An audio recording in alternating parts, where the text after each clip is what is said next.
ranar 1 ga watan 10 ne aka gudanar da bikin samun yancin ƙasa na ƙasar Najeriya, yayin da 'yan ƙasar suke cike da farin ciki a cikin wannan rana. Dukkan matasa, manya da yara sun yi farin ciki sosai bisa yadda aka tabo tsohon tarihi a yadda ƙasar ta samu shugaba da kuma samun yancin kai daga fita daga cikin wani ƙangi da take ciki a shekaru bayan da suka wuce. Shekarar da ta Najeriya ta shafe shekaru aru-aru da samun yancinta, tun daga shekara ta 1960 har zuwa yanzu haka nan 2020.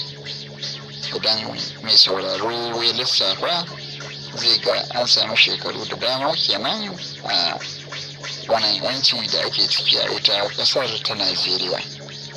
Matasa, 'yan mata da samari da tsofaffi duk sun yi murna sosai da wannan rana da ake ciki. Daga shekara ta 1960 da ta wuce zuwa yanzu shekara ta 2020, Najeriya ta samu shekara 60 cif da samun yancin kai, wanda 'yan ƙasar suke alfahari da shi, suke murna da shi. Sannan aka gudanar da bikin a manyan biranen ƙasar da ke faɗin ƙasar ta ko'ina, birni da ƙauyuka. A lokacin da ake gudanar da wannan bukunkuna na samun yancin ƙasar, an gudanar da abubuwa daban-daban wanda ya ɗauke mutane kewa sosai a ita wannan ranar da aka gudanar da bikin. An gudanar da bikin ne a ranar 1 ga watan Oktoba shekara ta 2020, yayin da 'yan mata suka taka rawar gani sosai da sosai wajen ganin an gudanar da bikin yadda ya kamata. An yi ado, iya ado, wanda adon ya hada da yanayin tutar ƙasar mai ɗauke da launin kore, fari da kore.